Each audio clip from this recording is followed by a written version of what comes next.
not realize you had that turned on. I'm sorry. I didn't know it was on there still. It must have been on there from last time. That was not supposed to happen, but we'll roll with it. Was that an ad break? Welcome to the Bible Bros podcast. Bible Bros. What is up, guys? Thank you for watching.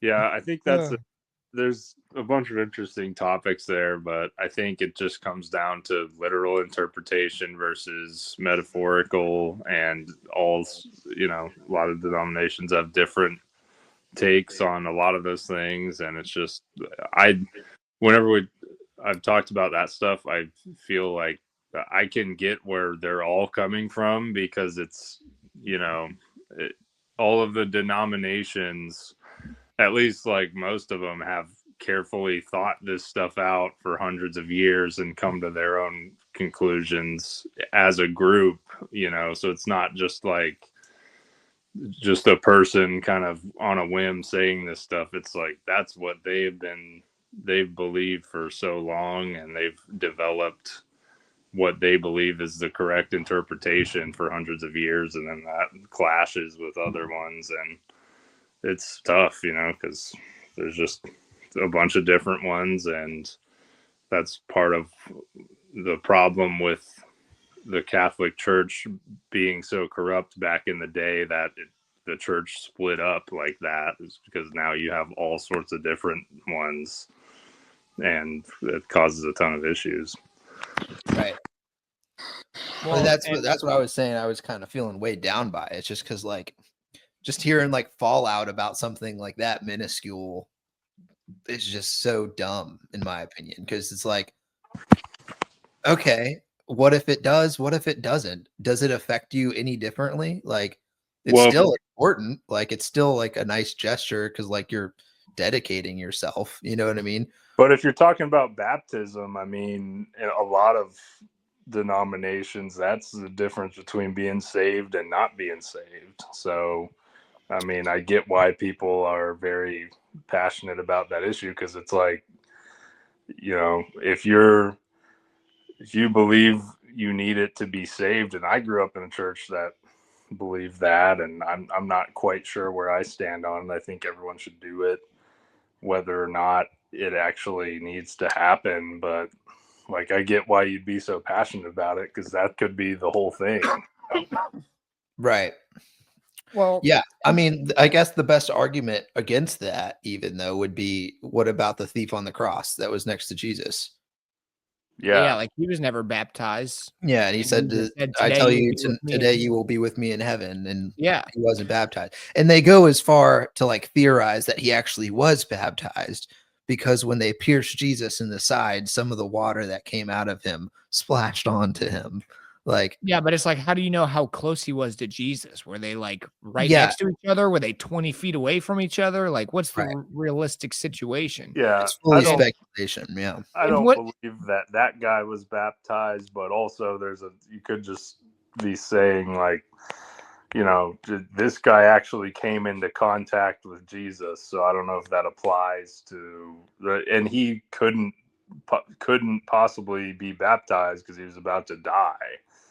Well, like, and the thing is too, is like when John the Baptist was in the wilderness preaching to everybody, and he was baptizing people at the river, he said, I baptize you with water, but he who comes will baptize you with the Holy Spirit. Right? So like, wouldn't by putting your faith in Jesus kind of baptize you in that sense already?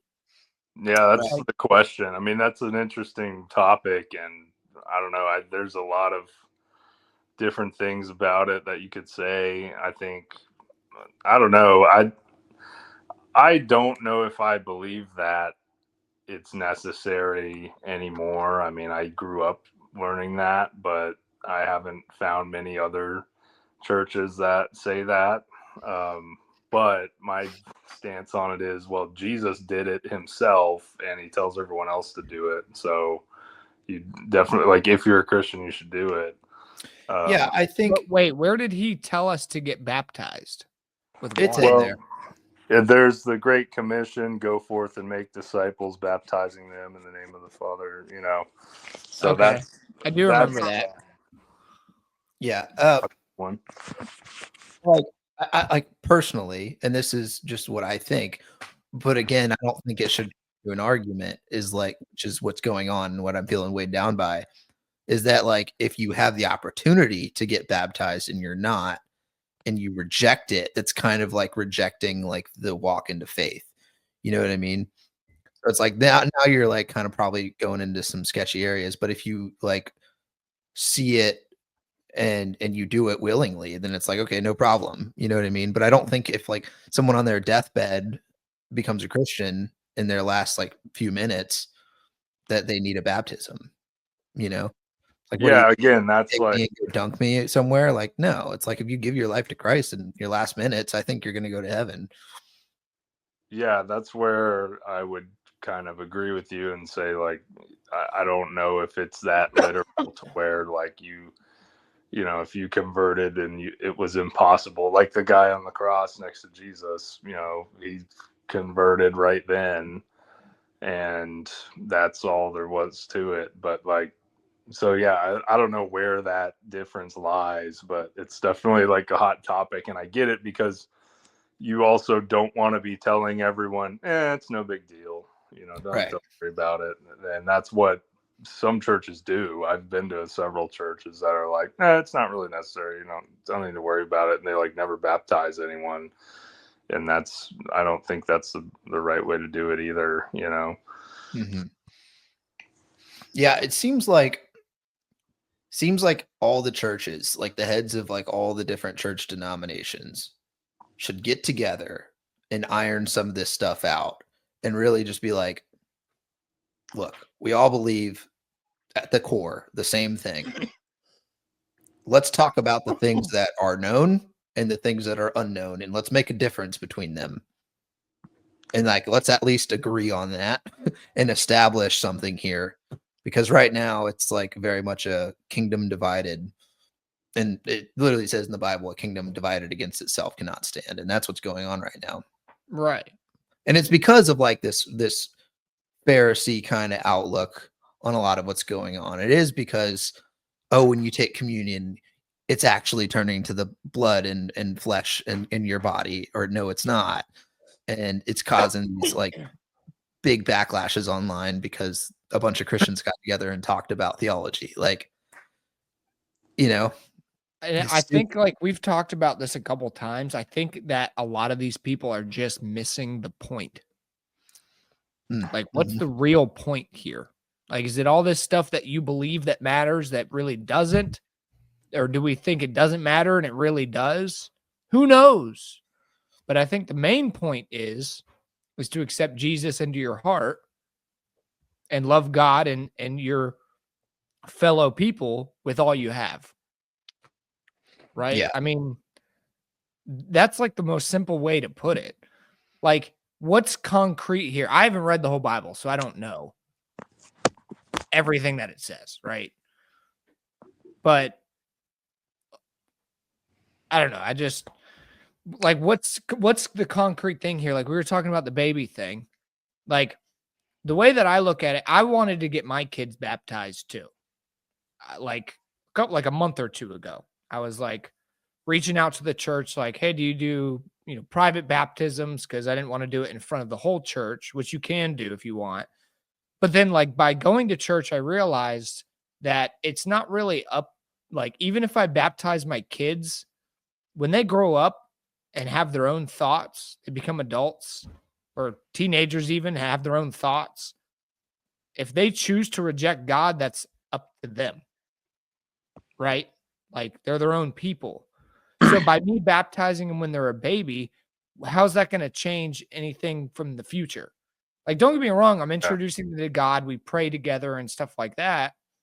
But what does the baptism actually have to do? Because I was baptized as a baby and I rejected God a lot in my youth. Right? He was still there for me, and I know that looking back. But like, how much did that baptism actually affect my life? Right? Yeah, I agree. Because also, there's an age of innocence where you don't know right from wrong, and it's like you're just a baby, so you can't possibly know what you're committing to. So I mean, I agree. I don't believe in baby baptisms just because, like, they aren't the ones making that decision, and right, isn't it? Yeah, that was my point. Isn't it your decision if you want to follow Christ or not? Like, and that's what I realized. That's why I was like, I don't want to, like, I don't care to baptize my kids anymore, because that's a choice that they're going to make when they're older. They choose to follow Christ and they want to baptize themselves or get baptized themselves, then they can do so when they're old enough to make that decision and understand what's going on. But again, though, this is something that could be argued from a different perspective, and pretty well. Right. But I mean, look at it this way too. When I was a baby, I was baptized. James, when I came to Christ years ago, you baptized me again, right? From that time, I hardly followed in Christ's footsteps. Like, I still did the things that I wanted to do. I didn't necessarily, like, I didn't reject him, but I still accepted, like, I still sinned. I still accepted these worldly things and did these things that we're taught to reject. Right? Until recently, where I've really taken it seriously because I felt the Holy Spirit pouring into me. So, like, by me getting baptized by you, James, did that change much? Because after that, I still followed the things that I wanted to do, not that God wanted me to do. Right. But again, it comes from this inside out transformation with Jesus, though. So it's not like an immediate thing that happens, but it's rather like a profession of faith. Because at that point, too, you didn't start moving forward and living in line with God. Exactly. Right? You still did your own ways and everything, but like that was the beginning of starting your walk with God. And it was your profession, essentially, of doing that. Yeah. And also, we all have done that, like, I was baptized as a young kid, and I actually was baptized later as a teenager because of the same thing, where I was like, I didn't really know what I was doing as a kid. I didn't really know what life was yet. And then as a teenager, I did. And I knew fully well what I was doing as a teenager. But since then, I'd had several periods of my life where I was really not in close contact with God at all. And I mean, I think that set me on the right path getting baptized. And at that time I was, fully in it.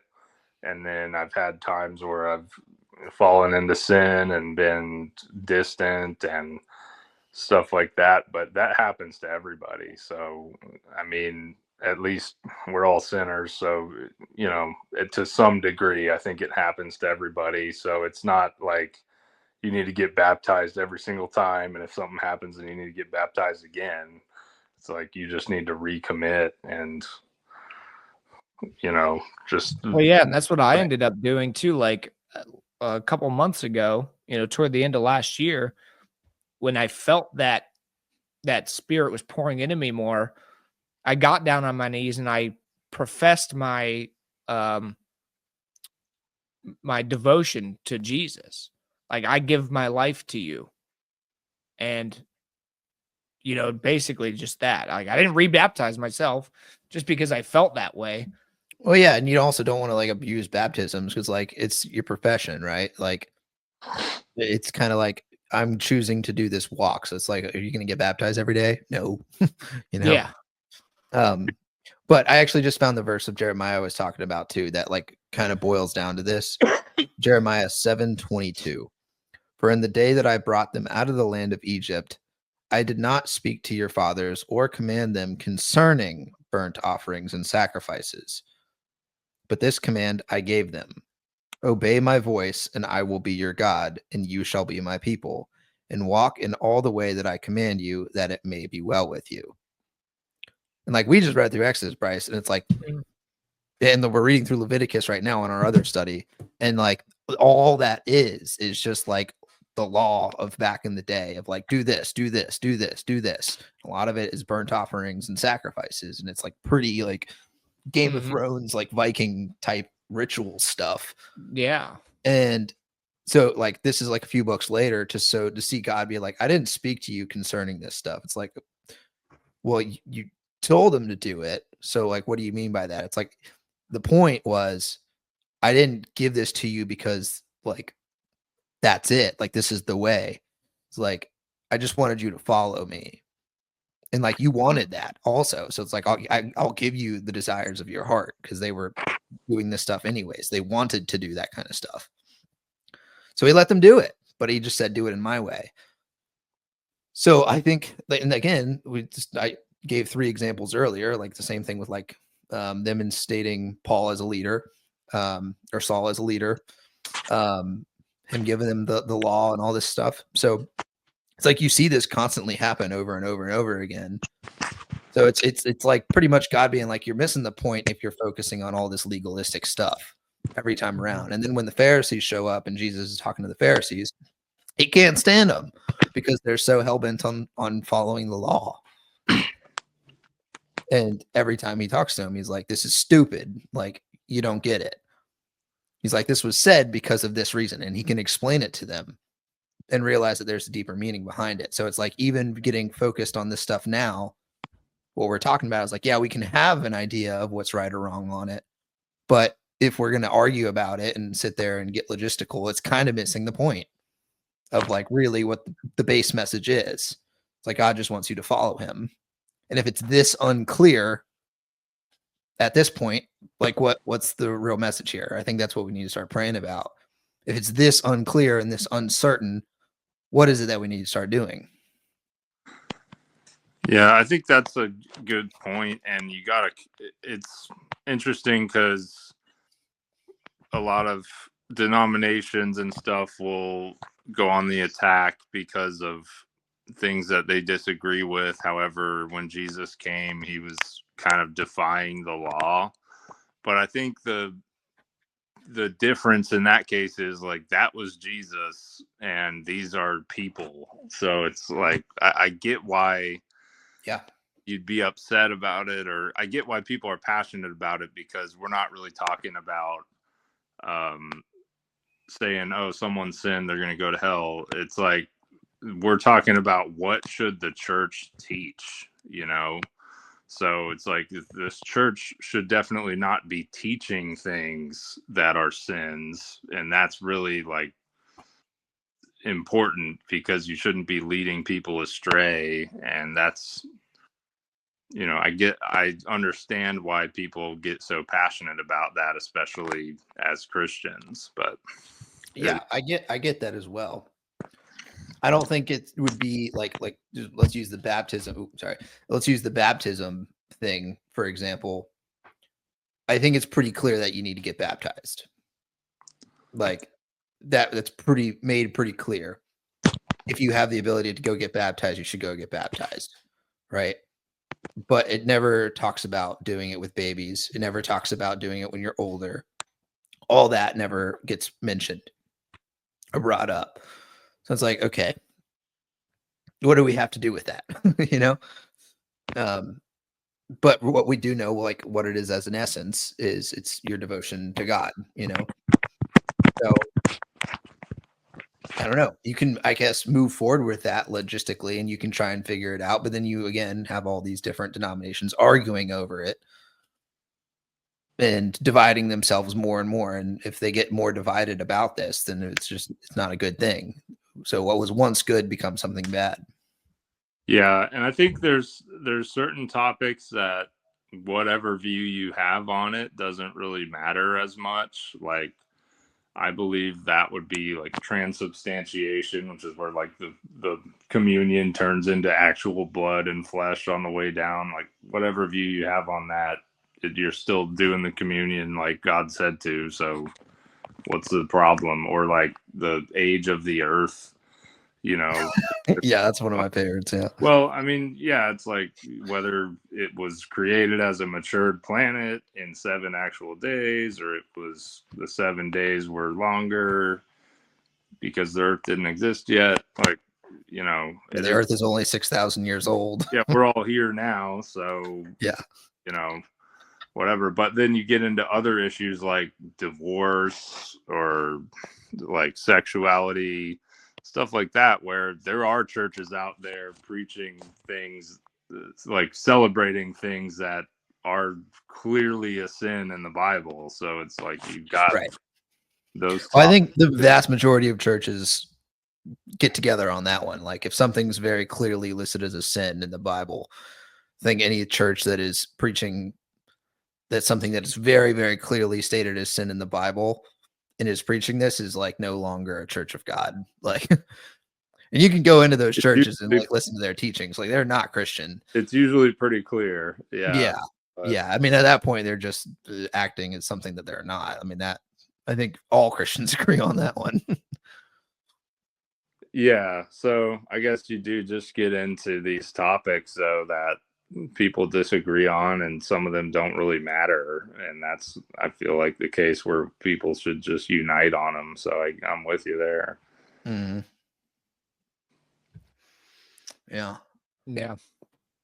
Hey, I'll be right back. Give me 1 second. I don't know. It's just been something that I've been thinking about a lot. It's just frustrating to see all these Christians arguing and fighting over this kind of stuff, you know? Yeah, I definitely get that. I always like feel a pull to kind of look further into just being a Catholic these days. You know, I've been doing a lot of digging on the Catholic stuff.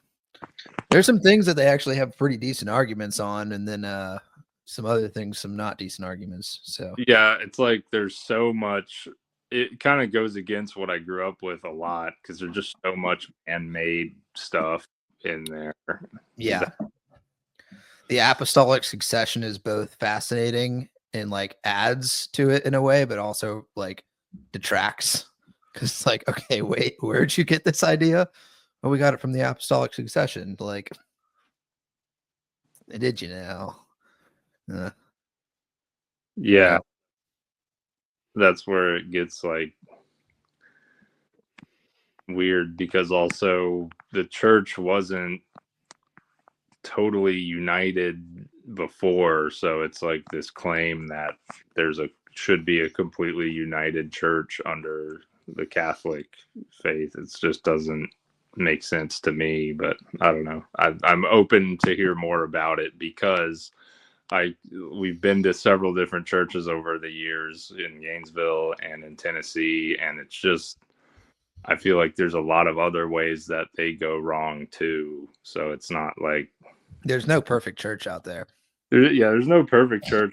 I feel like there's a lot of the ones who have just gone pretty far astray to where,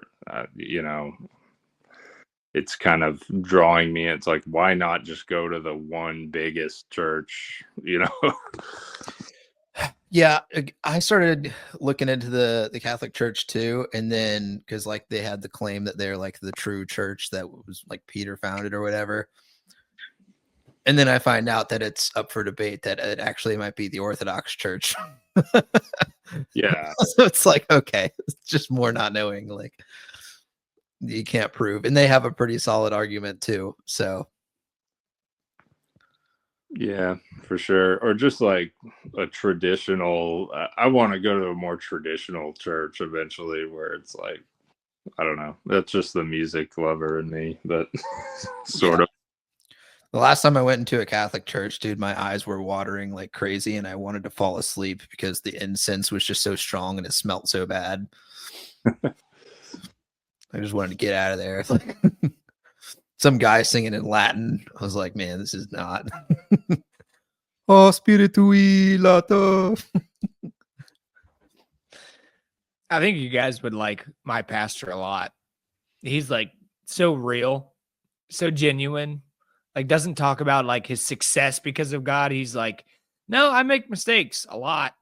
He's like, I'm, oh, more babies. Oh wait, I need the baby. Oh yeah, they can meet each other. Show me yours and I'll show you mine. Oh. Sully was on camera. I had to. He said he needed to say goodnight. Night, night. All right. Yeah, sorry, Nathan. We were kind of in a hot topic, man. How have you been the last week? Great, man. Life is good. It really not tired For the sleep deprivation. Yeah, I'm about to say. Chelsea's been waking up a lot more than me, so I can't complain. Oh, There you go. She's sitting Oh, Yeah. No, Probably she's a good baby. stank face right now. Yeah. yeah. But no, it's been like, awesome. Of course, guys always get to sleep. Yeah. No, I sometimes I sleep right through the cries. So I'm like, oh wow, I wake up. I'm like, she had a great night, didn't she? And Chelsea's like, I was up for 4 hours. I was like, oh okay. Yeah. Yeah. Dude, you do To be sleep fair- like a freaking rock. Yeah. I agree. Yeah. It's amazing. I don't understand it. Yeah, So- not me. I was up quite often with the kids, but to be fair, I feel like the women like feel that responsibility more, so they just get up and do it anyway. Yeah. And they're like, oh, I don't want to bug him too much. But I think that something that Bayla and I talked about, especially when we had Noah, it was, she told me, she's like, you are helping me. And I was like, okay, that's fine. Like, I don't have any objections to that. You just, if I don't wake up, just wake me up and tell me it's my turn. Like, Yeah, Yeah. that's what I've been telling fine. her. Don't be Yeah. mad the next day when you didn't wake me up. Yeah. Yeah. Taking notes Yeah. now. I'm the only one who's not a dad right now. Yeah. Yeah. I think you'll be a very good dad, James. I hope so. Oh, Yeah. for sure. Yeah. I'll have all of you guys to reference. Got a lot of advice. Some Yeah, good Christian no- dads.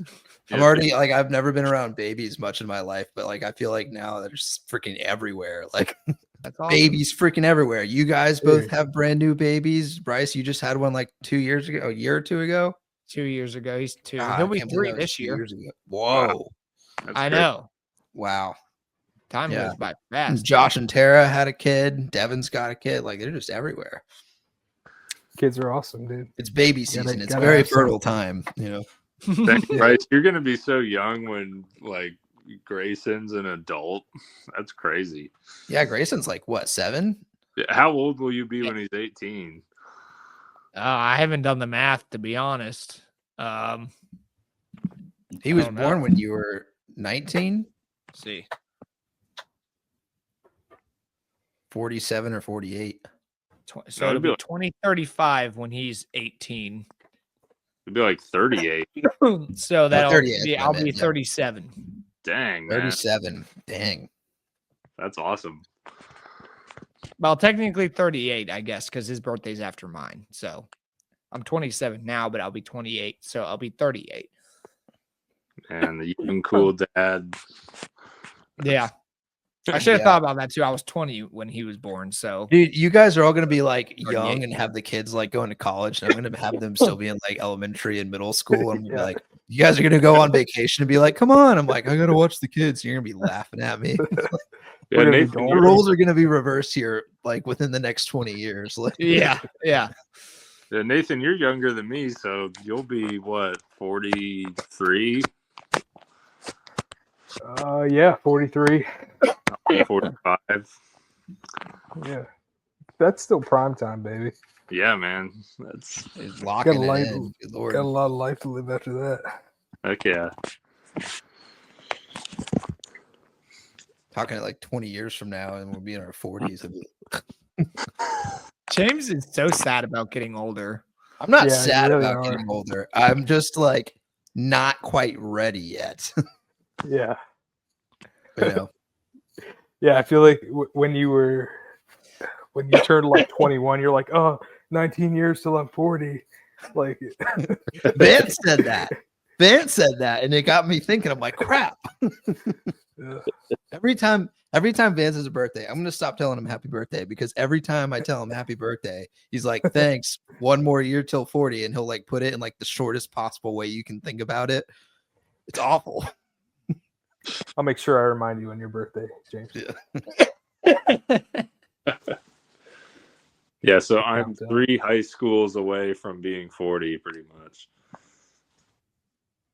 Crap, dude. The high school doesn't really like feel that long anymore, you know. Yeah. Mm. Like the last 4 years went by incredibly fast. Now, Bailey and I were talking about that next year is going to be 10 years out of high school. Oh man. Yeah. Are we going? To my coworkers about that? Bruh. What? If there's a 10-year reunion, I'm not going. What? It's too soon.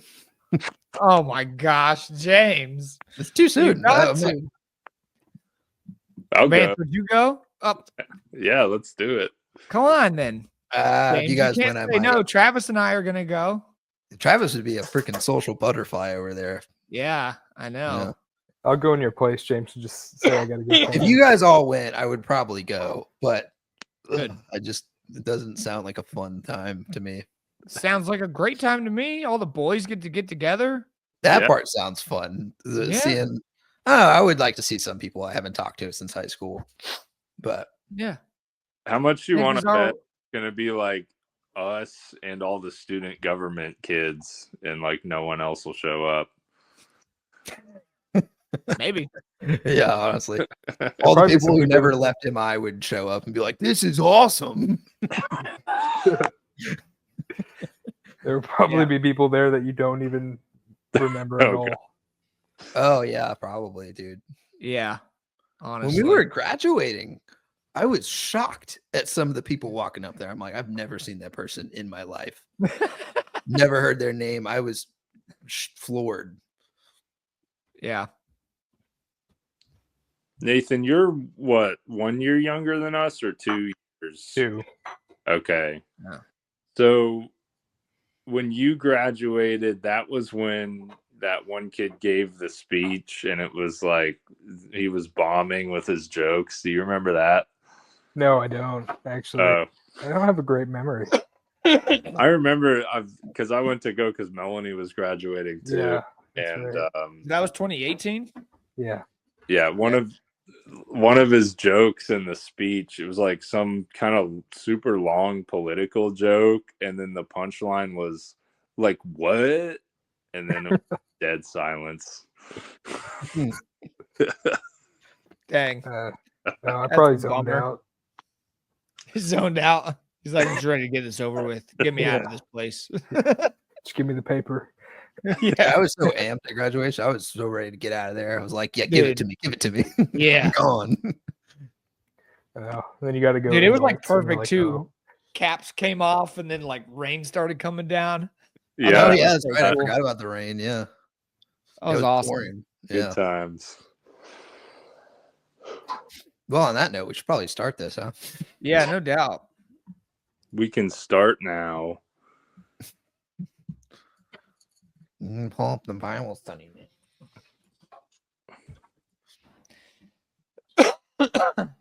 man. Is this the first one that both Vance and Nathan are on together? Yeah. It's incredible. I love it. We've been missing each other. Indeed. We're going to hit you with some... Nathan, let's cause some trouble and raise some controversial topics on this.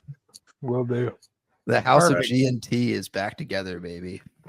Yeah, baby. With an honorable mention of Bryce. Hi, that's me. Bryce was a frequent and favorite guest at the House of G&T, so... True. It was. He partially captured the lifestyle. Anytime Bryce was over, it was like everyone was also over. It was like major good time. Definitely. All right. All right, who wants to start off? Guys? I can start off. Are you sure you're not going to cough to death? I probably will, but you guys will just have to deal with it. You okay with that? No. Yeah. Oh, too bad. All right. Mark chapter 5. Jesus heals a man with a demon.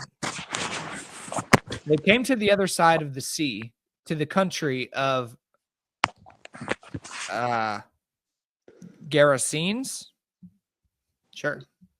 And when Jesus stepped out of the boat, immediately there met him out of the tombs a man with an unclean spirit.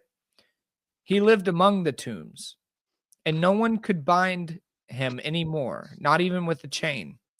For he had often been bound with shackles and chains, but he wrenched the chains apart and he broke the shackles in pieces.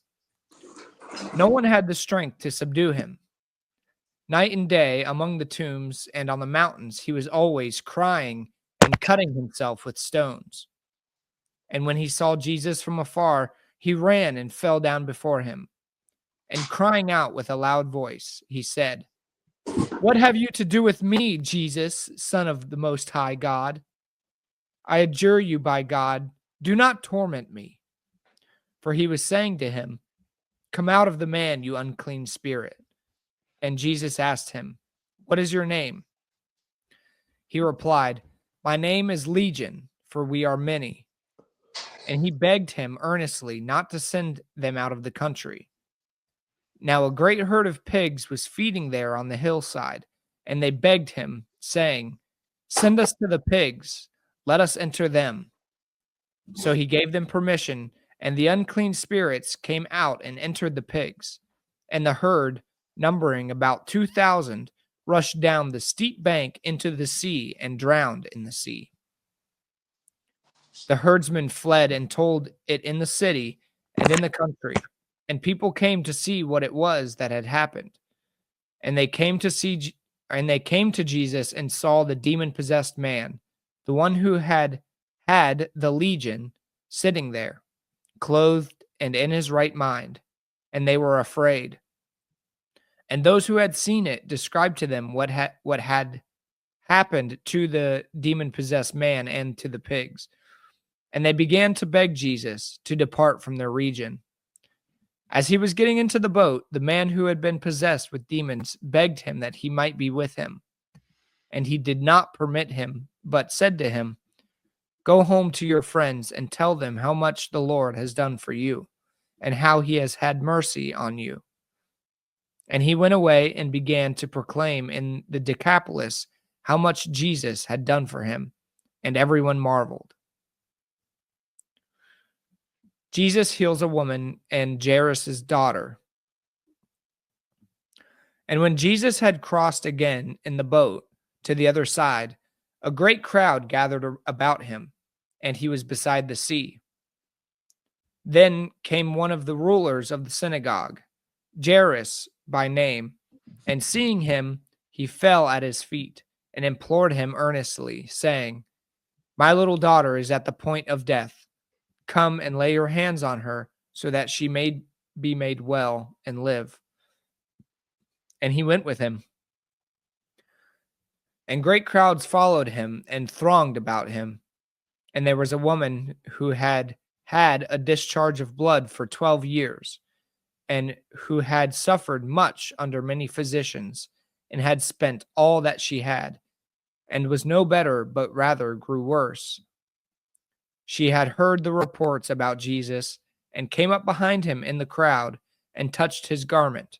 For she said, "If I touch even his garments, I will be made well." And immediately the flow of blood dried up, and she felt in her body that she was healed of her disease. And Jesus, perceiving in himself that power had gone out of him, immediately turned about in the crowd and said, "Who touched my garments?"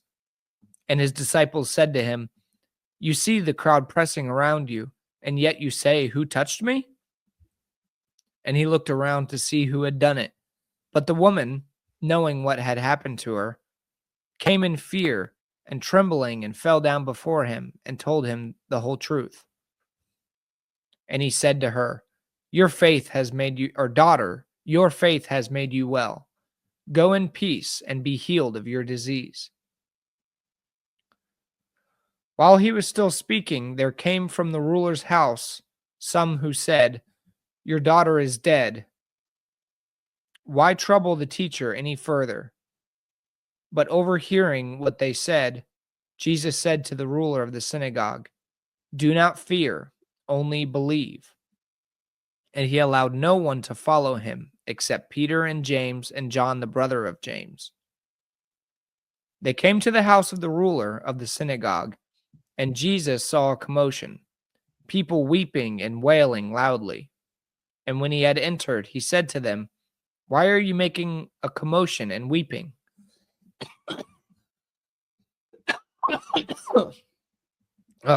The child is not dead, but sleeping. And they laughed at him. But he put them all outside and took the child's father and mother and those who were with him and went in where the child was. Taking her by the hand, he said to her, Talitha Kumi, which means, little girl, I say to you, arise. And immediately the girl got up and began walking, for she was 12 years of age. And they were immediately overcome with amazement. And he strictly charged them that no one should know this, and told them to give her something to eat.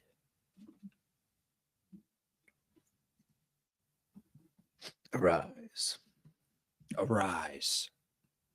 I know, I love that. It's like soul leveling. Yeah. It's a nice little view you got there, Vance. It's a nice view we got. Yeah. Baby. Yeah, I'm on baby duty. He was freaking out. Allison was trying to go to sleep. You can get some scripture read over the baby. Yeah. He's being super cute right now. Start blessing Sully with some Jesus bombs, you know. Mm-hmm.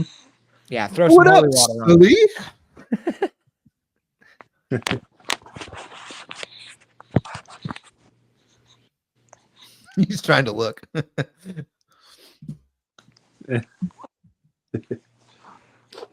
So I want to go back to 13 real quick. It said, so he gave them permission, and the unclean spirits came out and entered the pigs and the herd, numbering about 2,000, rushed down to the steep bank into the sea and drowned in the sea.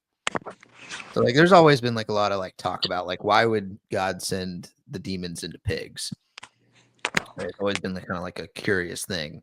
And the minute that they get cast into the pigs, the demons get dominion over the pigs, and they immediately go and drown the pigs in the water.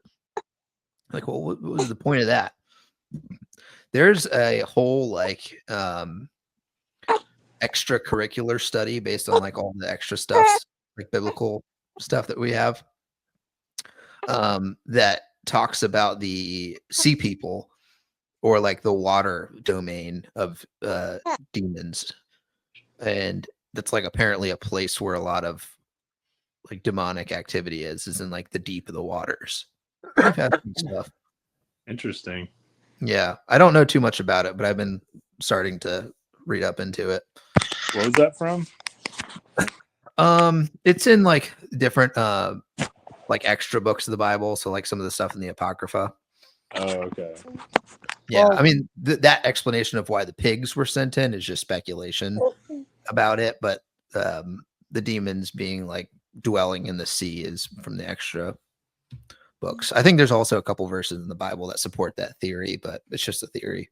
Well, yeah, exactly. But I do kind of believe that it is like an area for demons, because when you read Revelations 2, it talks about a beast rising out of the sea as well. Leviathan. Yeah. Right.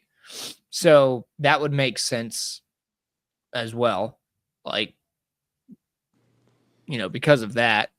But also like a lot of people believe that all these like UFOs, well, I think they're called something different now, but all of this alien stuff, like they've seen them, the spaceships going into the sea as well.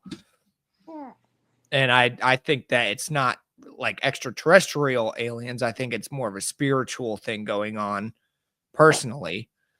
And returning to the sea, which would be like their base of operations, right?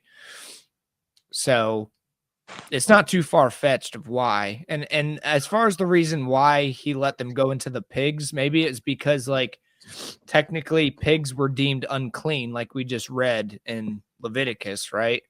Mm-hmm.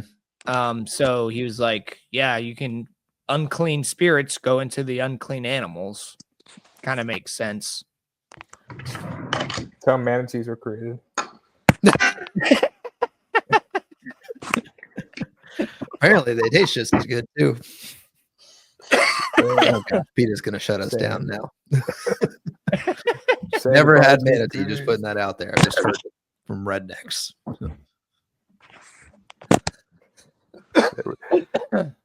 Excuse me. What? Now I'm just thinking about eating manatees. Dude, they're strict about that stuff, man. You touch one, Oh, you can yeah. go to jail. There's a Yeah. bigger fine for speeding in a manatee zone than there is for speeding in a school zone. Really? Really? Wow. Yeah.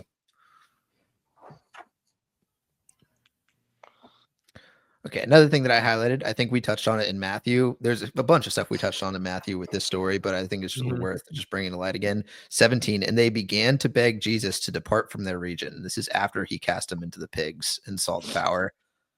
Right. Why would they beg Jesus? This is just a question. I think I haven't answered it. Well, but why would they beg Jesus to get out of their region after seeing something like that? Maybe because they were just terrified. Like, Yeah, that's my best guess. Like, I would be like, "Whoa, get that out of here." yeah, Yeah, like you see someone controlling demons, and you're like, this guy's probably not good if he's controlling demons, right? Mm-hmm. It's kind of what I think. But it also goes back to him saying, like, when the Pharisees tested him, I'm not sure if it was on this matter directly or not. May have been.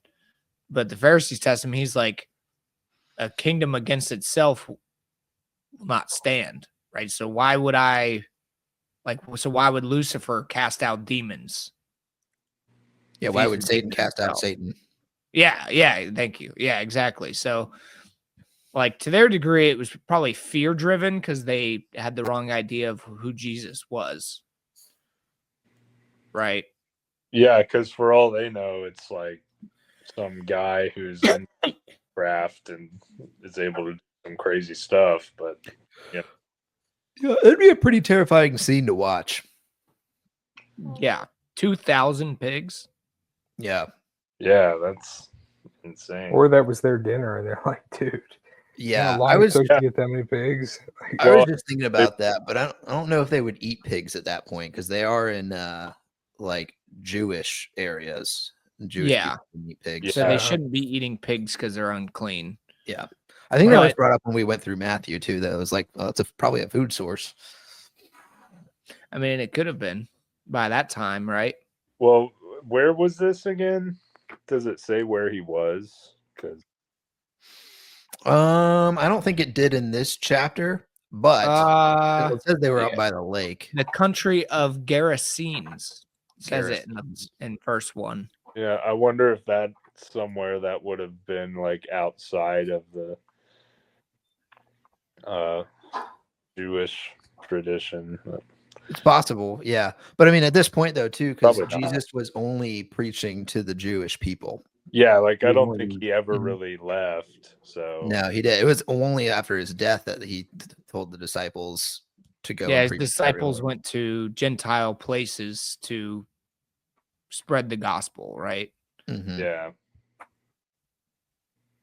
Also, another thing I find fascinating is after he had cured the demon-possessed man, as he was getting into the boat, the man who had been possessed with demons begged him that he might be with him, and he did not permit him, but told him to go home to your friends and tell them how much the Lord has done for you.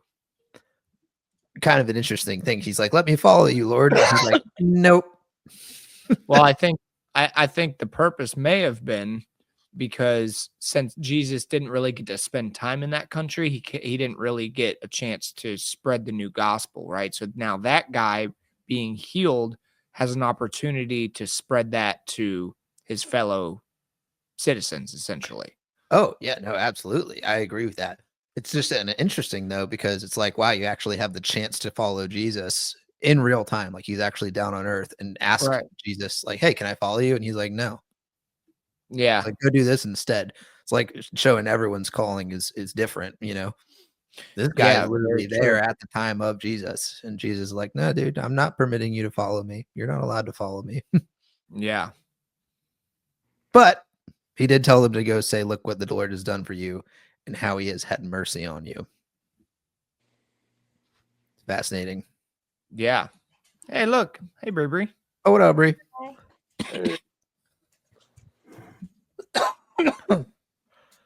Are you actually going to be joining us, or you want to go backstage? unless it bothers you that I'm eating, I can hang out. Oh, no, not at all. Yeah. I'm bothered. Yeah. Perfect. We're on Mark 5. Okay. Also, another one that I highlighted was this one. I think this is an interesting theory. I actually heard something about this on a podcast the other day. It says, and Jesus, perceiving in himself that the power had gone out from him, immediately turned to the crowd and said, "Who touched my garments?" And that he was referring to the power leaving him when the woman touched him because her faith had made her well. And it kind of goes back to this idea. This exact verse was not used, but the idea was partitioned in a certain way that it lines up with this, is that God is the great scientist essentially, and has created systems and domains that work in a scientific manner, much like our scientific process does.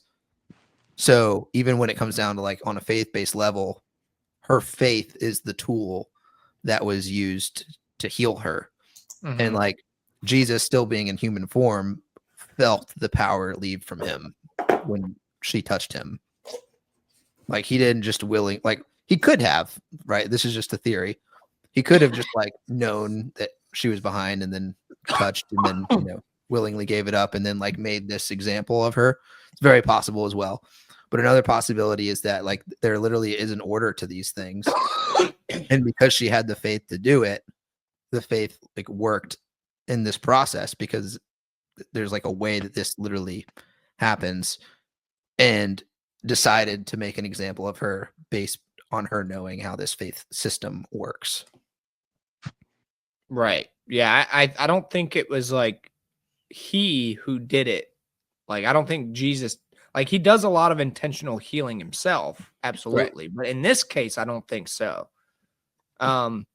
But he's also close enough to God where he can feel that power leaving him, which is interesting. But I truly think that it's just faith-based healing on her part, right? I mean, he even says it, daughter, your faith has made you well.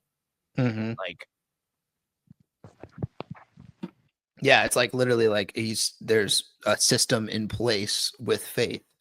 That like having a certain level of faith will like literally just inherently it'll happen. Kind of interesting. Right. I'm kind of thinking about that a lot. Like there's literally like an order of how this kind of stuff works, like just much like it does in science. It's like a process. Yeah. Just a thought. Vance, do you have anything to weigh in on that one? I'm kind of curious if you have a thought on that.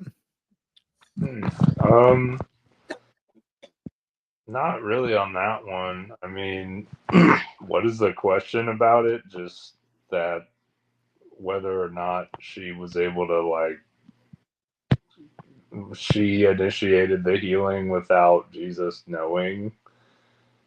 Right, because of her faith.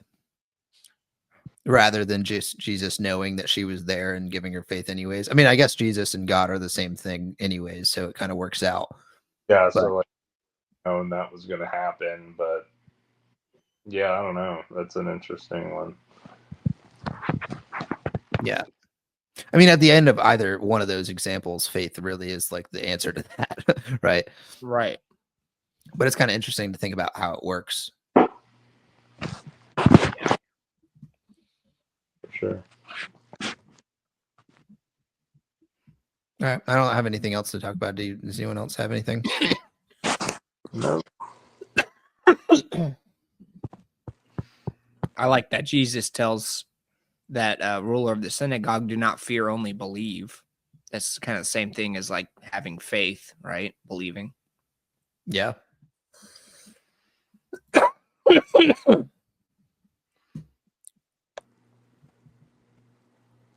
That's all I got, though.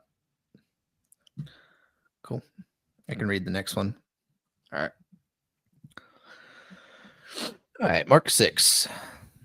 Jesus rejected at Nazareth. He went away from there and came to his hometown, and his disciples followed him. And on the Sabbath, he began to teach in the synagogue, And many who heard him were astonished, saying, "Where did this man get these things? What is this wisdom given to him? How are such mighty works done by his hands? Is not this the carpenter, the son of Mary, and the brother of James and Joseph and Judas and Simon?"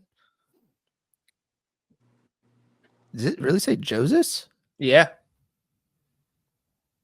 Oh, it's Joseph. Or Jose's. Jose's. Are not his sisters here with us? And they took offense at him. And Jesus said to them, "A prophet is not without honor except in his own hometown and among his relatives and in his own household." And he could do no mighty work there, except that he laid his hands on a few sick people and healed them. And he marveled because of their unbelief. And he went about among the villages teaching. Jesus sends out the 12 apostles. And he called the 12 and began to send them out 2 by 2 and gave them authority over the unclean spirits. He charged them to take nothing for their journey except a staff, no bread, no bag, no money in their belts, but to wear sandals and to not put on two tunics. And he said to them, "Whenever you enter a house, stay there until you depart from there. And if any place will not receive you and they will not listen to you, when you leave, shake off the dust that is on your feet as a testimony against them." So they went out and proclaimed that people should repent. And they cast out many demons and anointed with oil many who were sick and healed them. The death of John the Baptist. King Herod heard of it, for Jesus' name had become known. Some said John the Baptist had been raised from the dead. That is why these miraculous powers are at work in him. But others said, "He is Elijah." And others said, "He is a prophet, like one of the prophets of old." But when Herod heard of it, he said, "John, whom I beheaded, has been raised." For it was Herod who had sent and seized John and bound him in prison for the sake of Herodias, his brother, Philip's wife, because he had married her. For John had been saying to Herod, "It is not lawful for you to have your brother's wife." And Herodias had a grudge against him and wanted him put to death. But she could not, for Herod feared John, knowing that he was a righteous and holy man, and he kept him safe. When he heard him, he was greatly perplexed, and yet he heard him gladly. But an opportunity came when Herod on his birthday gave a banquet for his nobles and military commanders and the leading men of Galilee. For when Herodias' daughter came in and danced, she pleased Herod and his guest. And the king said to the girl, "Ask me for whatever you wish, and I will give it to you." And he vowed to her, Whatever you ask me, I will give you, up to half of my kingdom." And she went out and said to her mother, "For what should I ask?" And she said, "The head of John the Baptist." And she came in immediately with haste to the king and asked, saying, "I want you to give me at once the head of John the Baptist on a platter." And the king was exceedingly sorry, but because of his oaths and his guest, he did not want to break his word to her. And immediately the king sent an executioner with orders to bring John's head. He went and beheaded him in the prison and brought his head on a platter and gave it to the girl, and the girl gave it to her mother. When his disciples heard of it, they came and took his body and laid it in a tomb. Jesus feeds the 5,000. The apostles returned to Jesus and told him all that they had done and taught. And he said to them, "Come away by yourselves to a desolate place and rest a while." For many were coming and going, and they had no leisure even to eat. And they went away in the boat to a desolate place by themselves. Now many saw them going and recognized them, and they ran there on foot from all the towns and got there ahead of them. When he went ashore, he saw a great crowd, and he had compassion on them, because they were like sheep without a shepherd. And he began to teach them many things. And when it grew late, his disciples came to him and said, "This is a desolate place, and the hour is now late. Send them away to go into the surrounding countryside and villages and buy themselves something to eat." But he answered them, "You give them something to eat." And they said to him, "Shall we go and buy 200 denarii worth of bread and give it to them to eat?" And he said to them, "How many loaves do you have? Go and see." And when they had found out, they said, 5 and 2 fish. Then he commanded them to all sit down in groups on green grass. So they sat down in the groups by hundreds and by 50s. And taking the 5 loaves and the 2 fish, he looked up to heaven and said a blessing and broke the loaves and gave them to the disciples to set before the people. And he divided the 2 fish among them all. And they all ate and were satisfied. And they took up 12 baskets full of broken pieces and of the fish. And those who ate the loaves were 5,000 men. Jesus walks on the water. Immediately he made his disciples get into the boat and go before him to the other side, to Bethsaida, where he dismissed the crowd. And after he had taken leave of them, he went up on the mountain to pray. And when evening came, the boat was out on the sea, and he was alone on the land. And he saw that they were making headway painfully, for the wind was against them. And about the 4th watch of the night, he came to them walking on the sea. He meant to pass by them, but when they saw him walking on the sea, they thought it was a ghost and cried out, for they all saw him and were terrified. But immediately he spoke to them and said, "Take heart, it is I. Do not be afraid." And he got into the boat with them, and the wind ceased, and they were utterly astounded, for they did not understand about the loaves, but their hearts were hardened. Jesus heals the sick in Gennesaret. When they had crossed over, they came to land at Gennesaret and moored to the shore. And when they got out of the boat, the people immediately recognized him and ran about the whole region and began to bring the sick people on their beds to wherever they heard he was. And wherever he came, in villages, cities, or countryside, they laid the sick in the marketplaces and implored him that they might touch even the fringe of his garment. And as many as touched it were made well.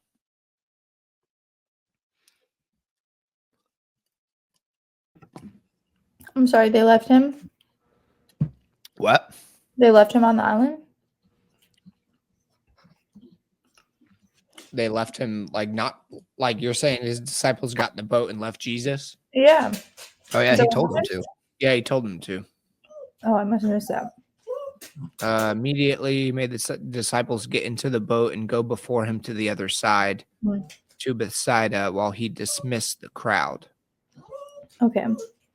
Yeah, to give some clarification on like the circumstance too, John the Baptist, who was just beheaded and given his head on a platter to the king, that was his cousin who had baptized him. That was his what? His cousin. So was that not in Matthew? No, it was. It was. I thought so. Okay. Yeah. So Matthew, Mark, Luke, and John are all the same stories, but it's just different people's accounts of the same stories. That's what I thought. Okay. Yeah. So this is Mark's version of what had happened. So the writing is slightly different. But yeah, so he was just going up and grieving essentially and praying and being alone for a little bit. Well, did he know about it at this point? I think so. I mean, it doesn't say it in this one, but I'm pretty sure in Matthew it clarified it. Yeah. Yeah, it said that like they told him about what happened and he wept or something like that. I don't know. I guess we'll find out. I'm not sure. I know he Mark finds out about it at some point. He's not going into detail at all. Yeah, it's been pretty straightforward. It's like a summed up version. Like Matthew had a lot more detail to it. Yeah, it was also a lot longer. Yeah.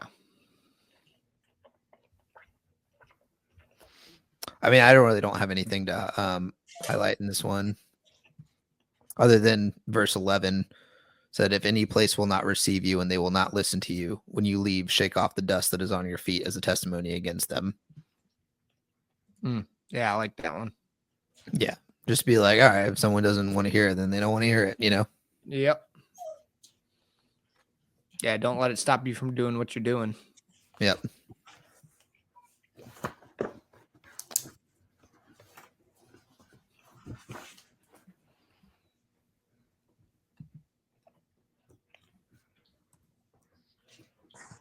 I also can't believe that they brought his head on a platter. Like, that's so messed up. That's literally like a Game of Thrones thing. Yeah. Serving them like pie with like their sons in the pie. Yeah.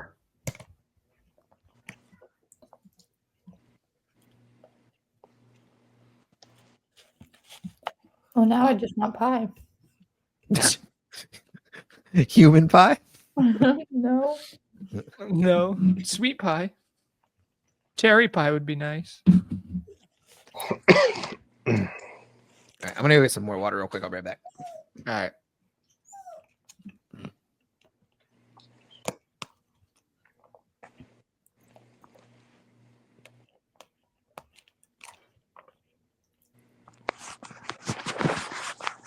Allison made a shepherd's pie the other day, and I kind of see the appeal of human pie after eating that. It was really good.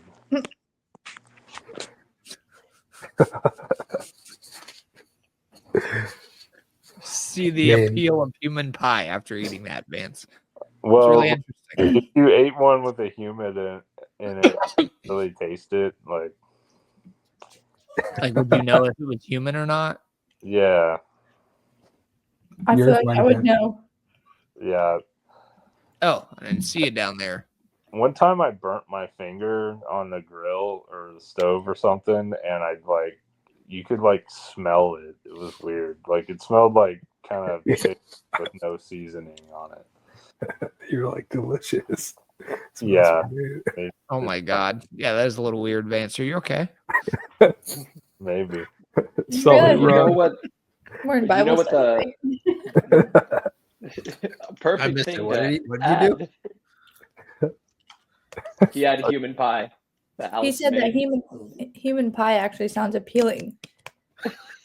After he ate a good shepherd's pie, for context. Well, I'm just saying, like, if you replaced it with human, I don't know if you'd really if I was starving, I would still eat it, and it would probably be good. But because the long-standing black market term for human flesh has always been long pork, because apparently that's pork is what we taste the most like.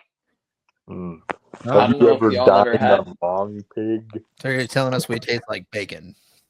I'm just saying, like, pulled pork at Sonny's, it'd be hitting different now, huh? Can I please finish my food first? Oh, y'all are wild. The other white meat. I just want to come out and say I'm anti-cannibalism.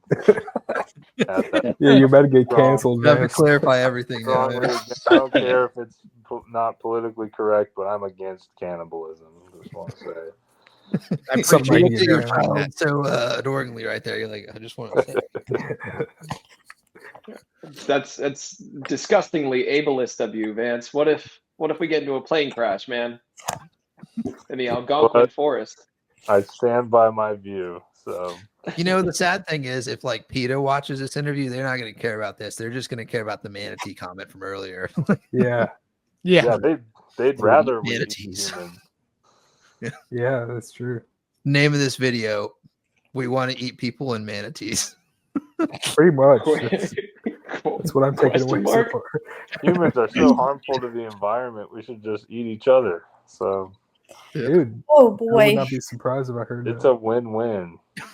I think some people I would rather eat than others, like a prime T-bone of Ryan Reynolds versus, like someone less handsome. I don't know. Ryan Reynolds would probably taste pretty gross. Can you imagine how like rubbery that meat would be? Yeah, like real gamey. Yeah, you want like a well marbled. Can we actually move on? This is getting crazy. This guy's looking pretty tasty. Hey man, there is something about like baby hands and feet. You just want to 100%. I don't know. Well, I mean, it's. I think the line is. You'll find out. The line is is whether or not you chew once they're in the mouth. That's the no. Yeah, that's the line. I mean, you don't really want to put their like, you just said put them in your mouth. You just said that. No, that's not what I'm saying. You see a little hand like this, you just go. Yeah, it's like cutie. Literally, just that. I'm not saying eat them. I'm saying make those sounds and pretend to eat them. No, Bryce, it's totally okay to eat them. We're just talking about manner. No, it's like eating is fine. It's the chewing that you can't do. Like you gotta go crocodile for it. Just whole. All right, who wants to read Mark chapter 7? I vote Travis since he was late. Cool. Yeah, forgive me for spending time with my family. Cool, whatever. Yeah, James. He's late and he's a cannibal, so yeah. Call me the late cannibal. He's got to read. The Xanable. Hey, if you want, I can hop off, bro. I can be like totally like just absent. Mark 7, traditions and commandments. Now, when the Pharisees gathered to him with some of the scribes who had come from Jerusalem, they saw that some of his disciples ate with hands that were defiled, that is, unwashed. For the Pharisees and all the Jews do not eat unless they wash their hands properly, holding to the tradition of the elders. And when they come from the marketplace, they do not eat unless they wash. And there are many other traditions that they observe, such as the washing of cups and pots and copper vessels and dining couches. And the Pharisees and the scribes asked him, "Why do your disciples not walk according to the tradition of the elders, but eat with defiled hands?" And he said to them, Well did Isaiah prophesy of you hypocrites, as it is written, "This people honors me with their lips, but their heart is far from me. In vain do they worship me, teaching as doctrines the commandments of men. You leave the commandment of God and hold to the tradition of men." And he said to them, "You have a fine way of rejecting the commandment of God in order to establish your tradition. For Moses said, 'Honor your father and your mother, and whoever reviles father or mother must surely die.' But you say, if a man tells his father or his mother, 'Whatever you would have gained from me is Corban,' that is, given to God, then you no longer permit him to do anything for his father or mother, thus making void the word of God by your tradition that you have handed down. And many such things you do. What defiles a person?" And he called the people to him again and said to them, "Hear me, all of you, and understand. There is nothing outside a person that by going into him can defile him, but the things that come out of a person are what defile him." And when he had entered the house and left the people, his disciples asked him about the parable. And he said to them, "Then are you also without understanding? Do you not see that whatever goes into a person from outside cannot defile him, since it enters not his heart, but his stomach, and is expelled? Thus he declared all foods clean. And he said, what comes out of a person is what defiles him. For from within, out of the heart of man, come evil thoughts, sexual immorality, theft, murder, adultery, coveting, wickedness, deceit, sensuality, envy, slander, pride, and foolishness. All these evil things come from within, and they defile a person." The Syrophoenician woman's faith. And from there he arose and went away to the region of Tyre and Sidon. And he entered a house and did not want anyone to know, yet he could not be hidden. But immediately a woman whose little daughter had an unclean spirit heard of him and came and fell down at his feet. Now the woman was a Gentile, a Syrophoenician by birth. And she begged him to cast the demon out of her daughter. And he said to her, let the children be fed first, for it is not right to take the children's bread and throw it to the dogs." But she answered him, "Yes, Lord, yet even the dogs under the table eat the children's crumbs." And he said to her, "For this statement you may go your way. The demon has left your daughter." And she went home and found the child lying in the bed and the demon gone. Jesus heals a deaf man. And then he returned from the region of Tyre and went through Sidon to the Sea of Galilee in the region of the Decapolis. They brought to him a man who was deaf and had a speech impediment, and they begged him to lay his hand on him. And taking him aside from the crowd privately, he put his fingers into his ears, and after spitting, touched his tongue. And looking up to heaven, he sighed and said to him, Ephphatha, that is, be opened. I guess I have a speech impediment too. And his ears were open. Ephphatha. Hang on a second. Ephphatha.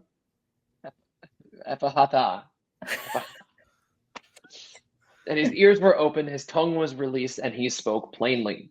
But Jesus charged them to tell no one. But the more he charged them, the more zealously they proclaimed it. And they were astonished beyond measure, saying, He has done all things well. He even makes the deaf hear and the mute speak. Well, can you do something about this twisted tongue in here? Goodness me. Hey man, honestly, that word is wild. So you did well with it. Thank you. Yeah, I honestly thought you nailed it. I just laughed. I heard. Funny. It's a funny word. I heard Bree start to exhale, and I couldn't keep my composure. I tried. I'm sorry. It's okay. I just can't ever look at you whenever we do Bible study.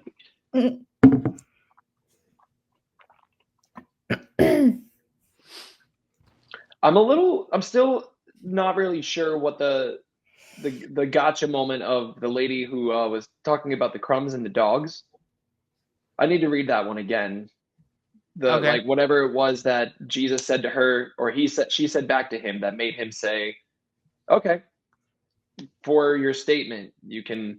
I remember that story, but let the children be fed. It was a little bit different from what I remember it being. Jesus called a woman a dog? Question mark. Yeah. Can't TMZ insider scoop. Jesus savior or ableist? Question mark. So let the children be fed first, for it's not right to take the children's bread and throw it out to the dogs. That part I get, but I don't understand the dogs under the table eat the crumbs. Okay, because you said that, go ahead. I don't know if I get that. So again, remember at this point, Jesus is only preaching to the 12 tribes of Israel, essentially. So in the Old Testament, there was the lineage that started off with like Adam, then like went one by one. And there was this guy named Jacob that came along. He's the one who physically wrestled with God. Jacob had 12 sons, and those sons were coined the sons of Israel. And God changed Jacob's name to Israel. And the 12 sons represented each nation of Israel. So when you hear like Israelite, it's referring to one of those 12 tribes. So like one of the sons' name was Judah, and that's where the lineage of the Jews comes from today. So they come from the tribe of Judah, which is a tribe of Israel. So that being said, when Jesus came down on earth, the people who were practicing Judaism, like what we know as Judaism now, or like the quote unquote correct teaching of the time, were the people of Israel. So he was coming down and referring to the children as the tribes of Israel, because that's who Jesus was going around preaching to, because they believed this stuff. Okay. So he was fulfilling that line. And when he says the dogs, he's referring to the Gentiles who never followed God in the first place. So the people like who were worshiping like Baal, Moloch, all these different gods. So this is a Gentile woman that he's talking to. And so when he puts it to her in this way, she's like, I know I'm not an Israeli, essentially, but because of her faith, which we keep going over, she says, even the dogs eat the crumbs underneath the children's table, just signifying that she had faith. And God, Jesus being like, pretty good. You're learning my lessons. Like you're figuring it out. Like you're healed. So in the context, crumbs that they're referring to is like his blessings and his gifts or that he's teachings handing out. Or like, the word. Mm-hmm. Yeah. Mm-hmm. Like, because I was thinking like literally like, hey, like go feed your daughter first, so that way we don't waste the bread. But he's talking about let the children be fed first, as in let him go do his thing for where he was planning on doing first, and then he'll come to you guys. And she was like, yeah, but let me still get the scraps, as in like, hey, I'm under the table right now. Yeah, exactly. Right. Yeah, I get it now. Yeah, it's a metaphor. Yeah, it definitely is. Definitely sounds harsh though, coming from Jesus. Yeah, it does sound. Hi, Larry. Speaking of dogs, everyone's holding up like a baby, and then like all of a sudden, just Larry pops up. I also like this. This kind of ties into like the conversation we were having in the beginning here. And he said to them, well, did Isaiah prophesy of you, hypocrites, as it is written, this people honors me with their lips, but their heart is far from me. In vain do they worship me, teaching as doctrines the commandments of men. You leave the commandment of God and hold to the tradition of men. So that kind of ties back to like what we were talking about as far as like, should you get baptized as a baby, or is it true that when you have communion that it actually turns into his flesh and blood when it goes to your stomach? It's like Jesus is saying here clearly, like you're missing the point. Like you're following, and this is what I wanted to talk about earlier too, which I think I forgot to bring up, was like, are these things of like ideas of men that were implemented into the church, or do they come directly from the teachings of the Bible? And I think that's an important distinction, because we should follow what the Bible teaches us, not what ideas that we have, because we know we are flawed, right? We're always taught to deny ourselves. So why should we follow traditions that were created by men and implemented into the church versus what's taught to us directly from the Bible? Right? Right. Yeah, I see your point. Well, I mean, right after the verse 9 that you stopped reading, it clarifies that. It says, and he said to them, you have a fine way of rejecting the commandment of God in order to establish your tradition. Right. Right. So I actually highlighted all that same stuff too, because I wanted to touch on that, because it perfectly ties into what we were talking about at the beginning. Yeah. But yeah, totally. Yeah. So like all these people or all these different groups are fighting over these different things. And it's like, okay, you're fighting over your own traditions, essentially. And if that's the case, you're missing the point. Right? Yeah. And to highlight what was going on at that time specifically, like, do you guys know sort of the origin of kosher food and how that came about? Yeah, we're reading through Leviticus right now. Okay. Yeah. Did you see I think it was in Leviticus, do not boil a baby goat in its mother's milk thing. Yep. It's like the whole idea of kosher food was a bunch of laws over time built around that. And really what that was saying is, don't be like these people who do this, kind of strange ritual where they boil a baby goat in its mother's milk. But really now it's like kosher food has developed to where it's like some Jewish people have 2 kitchens to make sure no milk has ever come into contact with meat or whatever. And it's just like they kind of have built these traditions that go like way out of proportion. And that's a lot of that was happening back then too. So I feel like when it comes to like Jesus's teaching versus just Jewish traditions at that time, there was a lot of stuff like that where it's like major stuff that's been just built up over years that didn't have to be like that, Mm-hmm. Right. Yeah, because I mean that eating with defiled hands comes from that teaching as well. Yeah, it's like a good thing to do probably, but you're teaching it as gospel when it's not, Right. Yeah. In reality, what it actually was, Old Testament way of living. Yeah. God was like, all right, if you're going to ask for a way to live, I'll give it to you. You know what I mean? But it's not the way, Yeah, but these guys are going around hunting for people who didn't wash their hands. And it's like, okay. Right. Exactly. Yeah. So how can we tie now, like seeing this clarified in front of us right now? How can we tie that in with the idea of like, I guess the flesh and blood thing with communion or the Eucharist isn't really the same, because I feel like let's use that example, because that's what the Catholics and the Orthodox people were really getting mad about, is because people don't believe that. Right. To me, it seems like they are being kind of more like Pharisees and scribes in this sense. Right. I agree. They're more focused on tearing down the idea of another Christian than they are worshiping God. Right. Because they're telling them that their traditions is not honoring to God, essentially. Right. And it's just their idea of what happens. And in reality, to me, I don't think it matters either way.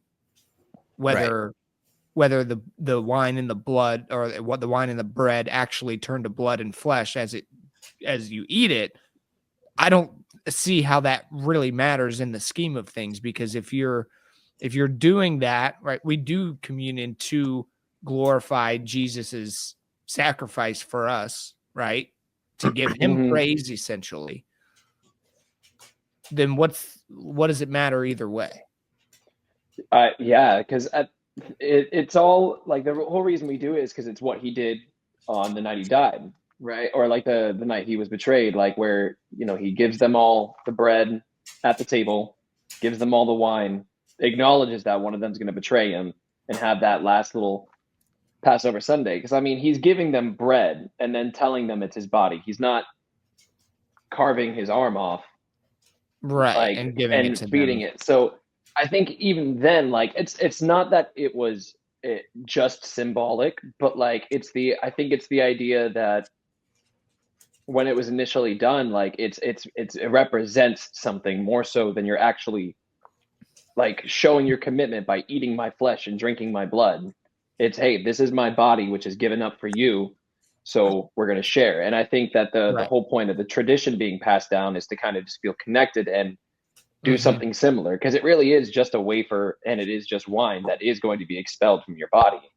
Yeah.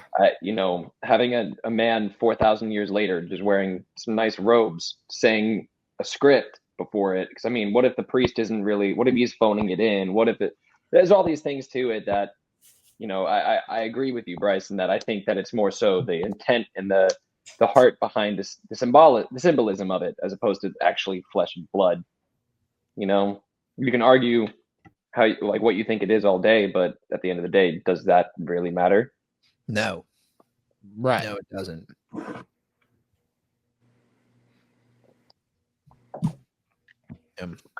Yeah. So, yeah, I'm glad that this verse was in here, or these verses were in here, because what? Excuse me. Like we've been saying, I feel like Jesus makes it pretty clear what actually matters here. Yeah. Also, verse 13 takes that even a step further and says, like, because he's outlining I'll start from 10. For Moses said, honor your father and your mother, and who reviles your father or mother must surely die.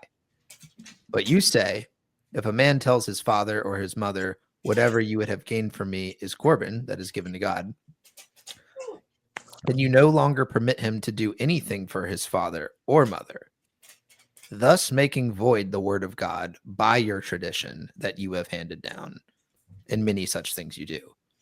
So you're saying you're actually going so far into it where, like, now you're actually getting away from what the original intent of the teaching was.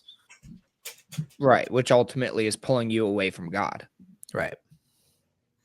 Yeah, so it's like you're not understanding what the teaching was supposed to be in the first place. Right. And like, let's just use this communion idea or the Eucharist. When he does this, what does he say? He says, do this in remembrance of me. I think that's the thing right there, Right.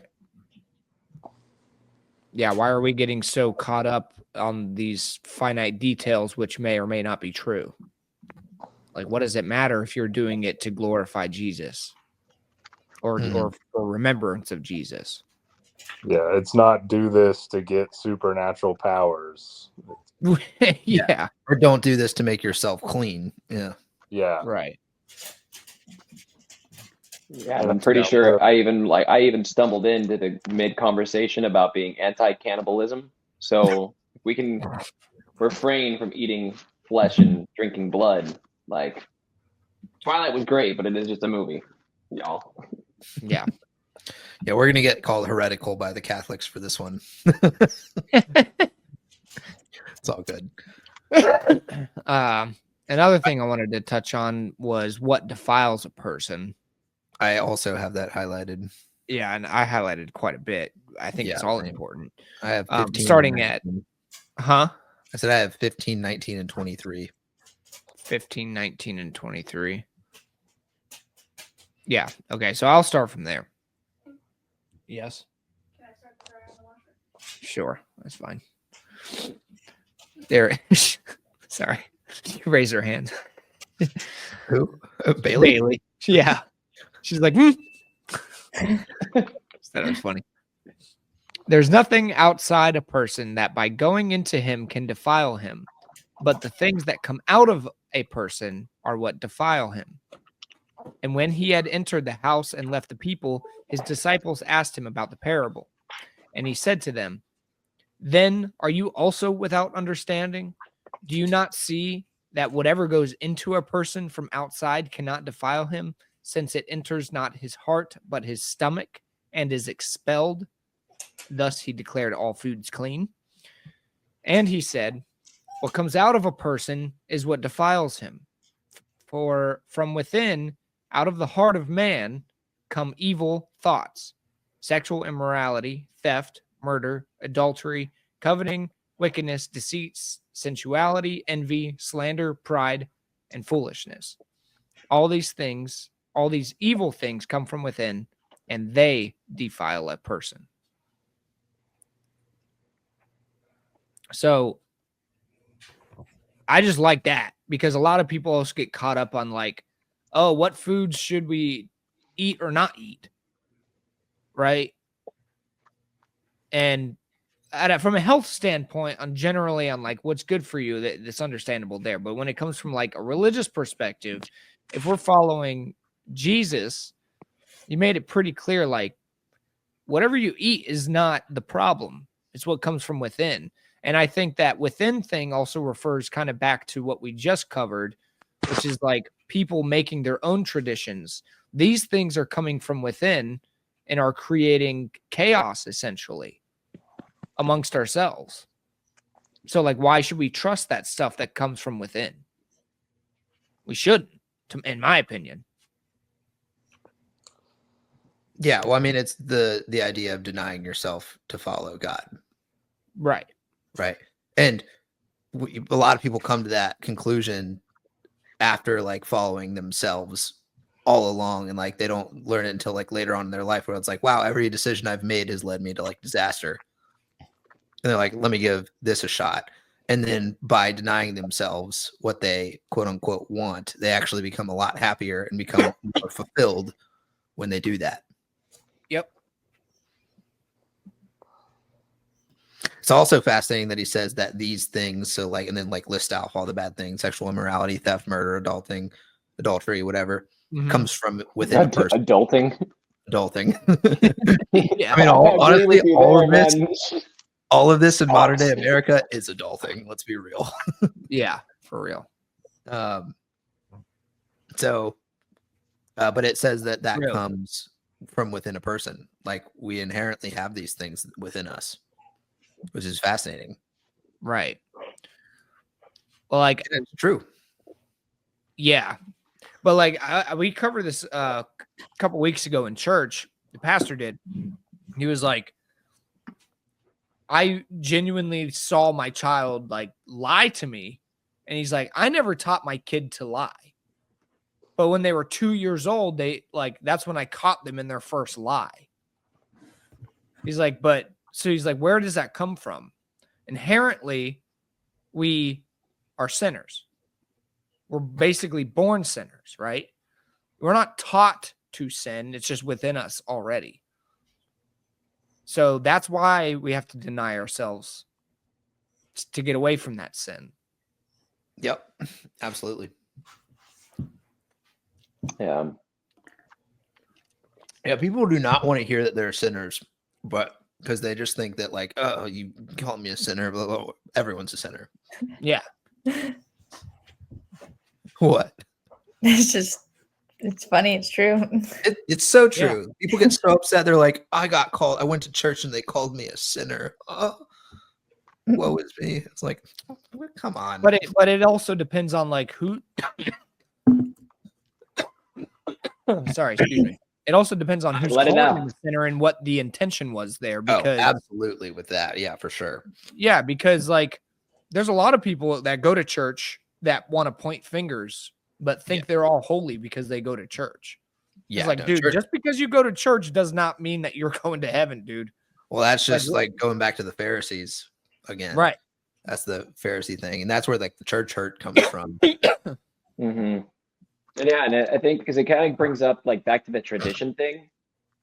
I mean, because like if you even take it to like when you have the tradition, like you could even put it to like going to church. Like when you go to church so often and it becomes so intrinsically part of you that I don't know, you start to think to yourself, because I do all of this is such inherently good things that I must be a good person, and therefore you start excusing yourself from holding yourself still to that standard. And like it kind of comes from like the families that would come in right after church service when I was working at Sonny's, and you know the families do this every single Sunday, and they're fresh off of church and they start screaming at a server because their ribs didn't come out the exact moment they wanted it to. And it's like, you know, the tradition of going to church and being this good person, they start I don't know that they treat their neighbor like shit. It's like, yep, dude, like you're not seeing the point. You think that you're holy because you're doing these things, and that's the point that we're taught is it's not what you do, it's how you are, it's how you act, it's how you treat other people. Do you go to church because it makes you feel better? Or do you go to church because you truly want to praise and glorify God? Both. Yeah. You know, nothing wrong with going because it makes you feel better, you know? It's just and that's when you lose absolutely fine. Lose the plot, you know? Right. But if you're going only to make yourself feel better, then there's a problem there. Right? Mm-hmm. Yeah, there's a lot of really bad people that go to church. Yeah, it is crazy. Travis is right. I feel like on Sundays is like the worst people come out to eat. The worst every single time.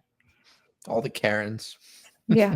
There's a good parable sort of about that, talking about a king has a guy in debtor's prison, and he decides to forgive the guy's debt and release him and show him mercy. But then that guy has another guy who owes him money, and he like starts harassing the guy and has that person thrown in prison. And when the king hears about it, he's like, all right, I showed mercy on you, but you didn't show mercy on anyone else, so you're back in prison pretty much. So like that. Yeah. You know, I think we read that last week, or maybe the week. Yeah, before. It was either we read that last week or we read it before in Matthew. We definitely read it before recently. Yeah, that's a good one. I mean, obviously, there's a bunch of stuff about that. Like you know, we've all been shown mercy, and you know, with how we act in the world really makes, you know, reflects on God, especially as Christians. So we can't, you know, do it. Yeah, and as Christians, big problem. We should hold ourselves to a higher standard as Christians, right? Treating other people like we want to be treated. Yeah, it's just the golden rule. Yeah. I mean, really. Love God and love your neighbor as yourself. Yeah. That also goes for those rude people too, though. Like, we got to treat them nicely too. Oh, for sure. Yeah. It's for sure. Well, I mean, in the sense that it's just a nuanced thing that I think the more that you think about it, it does kind of like turn you around into circles. And I guess that the discernment idea, just always make sure you're praying for the right guidance and everything. That's just what's important, because it is kind of a never ending cycle. And I think, you want to forget, like, let's say, for example, it's the restaurant thing again. And, you want to be forgiving and you want to be understanding and kind, but maybe sometimes the kinder thing to do is to stick up for the server getting yelled at. And sometimes you got to be a little mean to be good, but I guess, where is that line? And like, at what point is it okay to kind of, stand your ground a little bit, and it's a tricky line to cross, to navigate, I think. Yeah. And I think it's got to come from a place, and that's what differentiates like true love. Because when you really love somebody, you're not just going to let them go along with doing what they're doing if you know that it's wrong. You're going to tell them, and the best way you can, why they're doing what they're doing is wrong and how they should correct themselves, right? Yes, but it also says that if you have a quarrel with your brother and then you tell him and he doesn't do it, the next time you talk to him, bring a group of witnesses with you so they can also witness it. And then it also says in another thing, if they don't listen to you, get your stuff and leave and dust the whatever off your feet, off your shoes, like leave. There's only so much like loving in that manner that you can do, because then it just becomes like, you're not loving me, man. You're just telling me things, and I'm getting right. annoyed. But I'm just trying to justify like why you would say something to them, but trying to do it in a Christ-like way, right? Like not screaming back at them because they're screaming at the server. It's not the right way to go about it. No. Right. Because then you're just like, adding fire to fire. Yeah, exactly. And that's a conversation that me and Bailey had earlier about something, is like, you can't fight fire with fire, right? It doesn't get put out, just makes things worse. Big fire. Makes a bigger fire. Yeah, exactly. Raging fire. But you also shouldn't be so timid not to say anything to that person, because it should come from a genuine place. Like, if we are supposed to love our neighbor as ourselves, if I'm doing something wrong, I want you guys to tell me, right? So if I see someone doing something wrong, even if it's someone I don't know, and I know that could be weird, but even if it's someone you don't know, you could at least say something like, hey, I noticed you said you were coming from church. Do you think Jesus would appreciate you talking to someone in that manner, or something like that? You know what I mean? Like, I don't know. Like, if we actually care about each other and truly love each other, we shouldn't be scared to correct people we don't know. Because, because it could just keep going further and further. Like, you could come up with all the what ifs and everything. I think the important thing is to just make sure to take a second and, don't be afraid to pray on it before you make a decision or say anything, Yeah, because I could see myself getting heated in a moment like that, or in a situation like that. It's something that I'm still working on, but yeah, well, I would get upset if I saw someone yelling at like a coworker or a friend of mine. Excuse me. What were you gonna say, Vance? I was gonna say, I mean, there is stuff in the Bible about, like, there is a time to rebuke another Christian. There's something, it does say, remove the log from your own eye before you remove the speck from your brother's eye, but it does say, then remove the speck from your brother's eye. So that there is a place for that, for sure, and especially as a Christian. I mean, I would say, hey, you guys came from church, and it's like, okay, people make mistakes. Someone made a mistake here. The food took too long. We're sorry about that, but I feel like there is a place to do that. And there's things that people do that they don't really realize. Like, people drive with road rage and they don't really think about how that's going to affect other people. And I feel like there's stuff we all do that could be like that. So, you know, it might be just pointing that out to them, like, hey, you know, this person's just serving the food, and they're not in control of everything here, and, you know, give them a break. But yeah, because again, it goes back to the tradition. It's just not always tradition passed down from father to son in like a Christmas Eve kind of thing. Like getting into road rage and like letting it out like that. That's kind of a tradition too. Like that's all like learned behavior that we probably see from our parents. And I'm sure like the first couple times that you guys were ever driving and you had like an incident like that, it was probably more of like a fear type of thing. Like, oh, instead of like just immediately going into making fun of their eyebrows or something. And you know, you kind of pick up on it over time because it's like a stress reliever. It like gets it out, and then it just becomes habit or tradition. Yeah, or some probably grew up in families where it's like if anything's wrong at a restaurant, they're gonna be raising heck over it. But like, you know, you don't have to judge the person's soul to correct what they're doing, or at least kind of confront them about it. Like, I feel like there's nothing wrong with confronting someone. You don't have to like judge them completely as a person. It's just absolutely. It was, you know, we're only human. We all have bad days too. You know. Yeah, it's really like, and as a Christian, they really should be ready to receive that with love and say, you know, hey man, I'm sorry, I shouldn't have lost my temper like that, you know.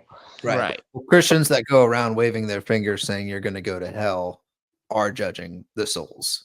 Right. And they're not the judge. Yeah. And there's a big difference from trying to save someone from falling into sin and just condemning someone to hell because you don't like what they're doing. Right. But I think you bring up a good point though, that it's because it's not always going to be in such a big grandiose way as like someone standing on the street with a bunch of signs screaming out like Old Testament verses and stuff, you know. And I think a lot of times, like there was an old TED talk that I watched back in high school that I had to do something for theater on, and he was talking about leadership. And the interesting point that he had was that we as a society, thanks to like superhero movies and like all these action stars we've had in like film, TV, and everything, we've sort of equated leadership and synonymized it with big world changing things. Like Superman is a leader because he lifts the bus over his head. And we've sort of, as a society, because of that, unknowingly excused ourselves from the everyday leadership. And the way that what he was saying is that he was like a college guide, like for new students on their way, like on their like orientation day. And he would go out, hand lollipops to random people who looked all nervous and stuff. And it just made them comfortable. It made this and that. And his whole point at the end was that it's not always that big and grandiose. And like helping other people become leaders too is just helping them realize how they have the choice to be an agent of change. And his cool little tagline was, there's no such thing as the world, only 7 billion perspectives on it. And if you can change one person's perspective to teach them how to be, you know, that everyday leader, and then therefore go forth and do it, then you change the entire game. And I think the way that kind of relates to like with what we're talking about is that, you know, all these big things that we're taught to watch out for, and, you know, the judging of the soul for over, that's like, you know, like what you were saying, James, is like the Christians who would go off and say those kinds of awful things.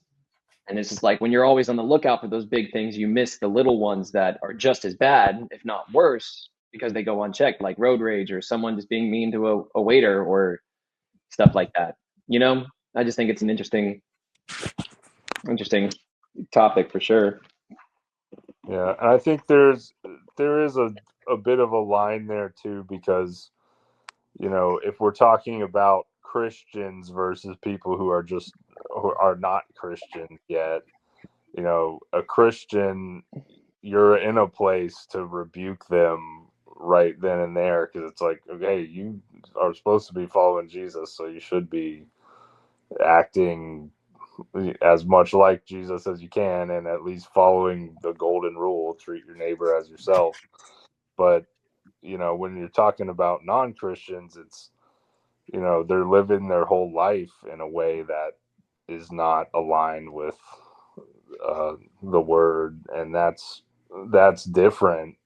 But again, then the word, like, it's not a great way to just attack them, or not a great way to get the word to them to just attack them, even though that might be the case. Like, if you are totally apart from Jesus, like that, you won't date, but that's, just attacking them is probably the worst way to go about it. Totally agree. Right. Rebuking a non-Christian, quote unquote, rebuking them for their sin is doing no good at all. Yeah. Because they don't understand the fundamentals of like why it's sin in the first place. They don't understand that everyone is a sinner. Yeah, not and all just person flaws in our sinners Right. too. Right, exactly. And that, like, it's trying to teach someone multiplication when they don't even know addition. Right. Right. Like, could you imagine, like, if, back to the restaurant thing, like, if someone's yelling and berating at the server, and you as a fellow patron or even a worker there, and the first, like, you go up to try to intervene, and the first thing you say to this person is that the way Jesus wants us to act? And they're like, what if they're like, really not? Can you imagine, like, what productivity would that actually have to the conversation? Regardless of whether or not it's like a true thing. Yeah, So different if they're not a Christian, but I think, like, with like the golden rule, like, treat your neighbor as yourself, I feel like that should be a pretty common sense, like, thing. Yeah. Right. Even to non-believers. Like, not everyone believes that. Somebody to treat you with respect. If, like, put yourself in their position, how would you feel if you were just getting screamed at for this? Right. Like, so you don't even have to bring religion to it. It's just more of like common sense, I guess. Or like basic decency. Basic human decency. Yeah. But that's how you build a society and sustain it, is you help each other out. Right. Exactly. And that's the approach that you should make, like genuine care for each other and checking each other. Like, that's how you show you really love somebody. Yeah. It's like if you yell at your child for running into the street, you're not yelling at them because you're angry at them. You're yelling at them because you love them and you don't want them to get hurt. It scares you, So yeah, exactly. That's like what, 3 emotions all in one, kind of thing. Mm-hmm. Yeah, being a parent is you just get a plethora of emotions on a daily basis. Like the fear when it's too quiet.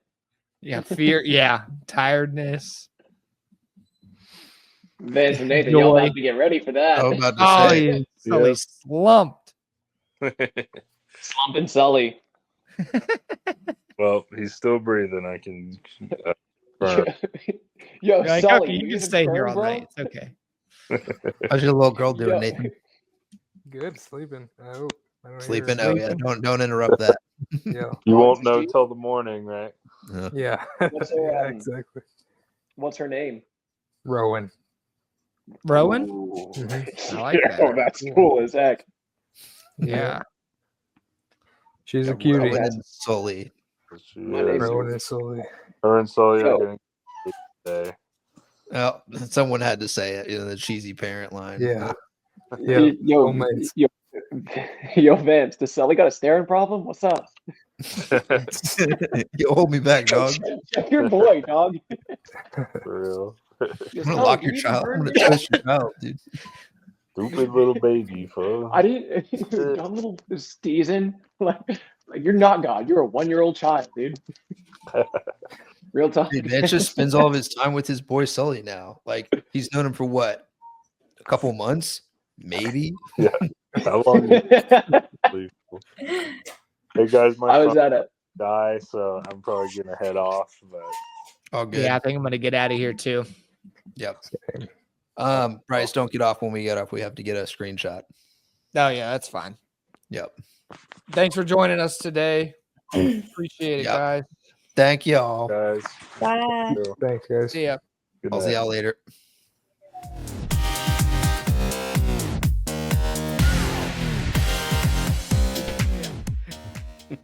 All right. So, All right. how are we supposed to end these videos? Pretty sure we're supposed to say like and subscribe. Yeah. Yeah, no, I agree. But like I don't want to do something like cliche, where like it's like, oh, smash that like button. Like, we can't be doing that. Yeah, no, but when you say it, you got to actually say it, like smash that like button. You can't. It just sounds cheesy though, because like people always say it and they're always doing, I'll smash that like button.